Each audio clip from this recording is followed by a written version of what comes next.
ma kuthiwa uyathandaza usuke okholwayo exhumana noNkulunkulu bese kuthi into ezonyakazisa uNkulunkulu ukuthi ezonaka udaba lwalo okhulumayo kufanele akholwe othandazayo. Lesakhona abazalwane.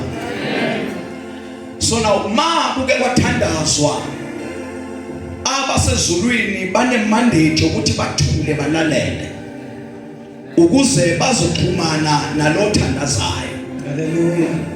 Othandazayo ma ekhuluma noNkulunkulu ngoba leli gama elithi communication igama elithi lo engikhuluma naye kufanele ukuthi naye akhulume nami.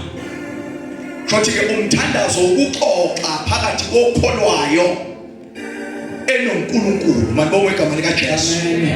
Ukusothi ngaphandle okokuthi umzalwane noma ikholwa lithandaze ayikho indlela yalo yokuthi belingahlangana lixhumane noNkulunkulu.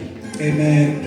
Ukusothi umuntu ma ezohlangana noNkulunkulu kufanele athandaze.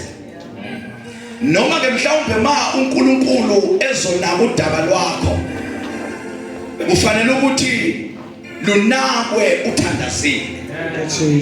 Shothi ke lento yomthandazo is the only option esenza siyohlangana noNkulunkulu futhi ingabheki title yakho ukuthi ubani esontweni.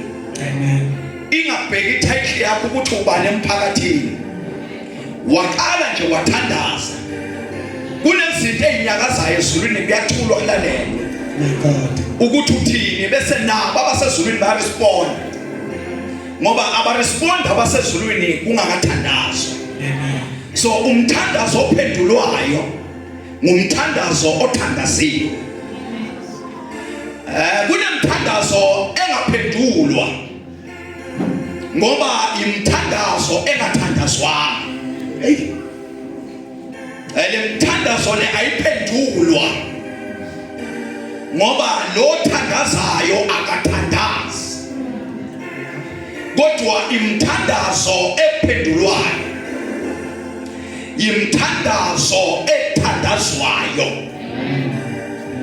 Mawuke wathandaza kune showcase ukuthi umthandazo uyaphendula. Amen. So umthandazo ophendulwayo ngumthandazo othandaziwe. So ukuze abasezulwini behle bezona udaba lwakho yingoba wena uthandazile. So mawuke wathandaza ngiyagaranta umthandazo wakho uzophendulwa.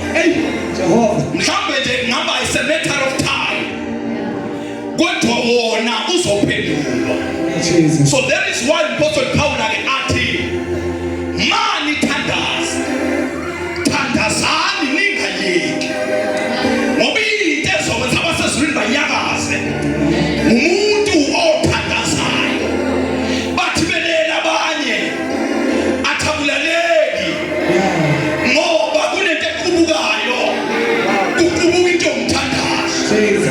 Abanye bathi bekhala ngegazi abangatholi kahlathi kuqubuka into yomthandazo esontweni. Nona lemphethe nakhaya kukho kunye ngakwenza ngaphandle ngithandaze ngoba mawuke wathandaza uwenza isiqiniseko kuJehova ukuthi uyayiphendula imthandazo. Awukho umthandazo othandaziwe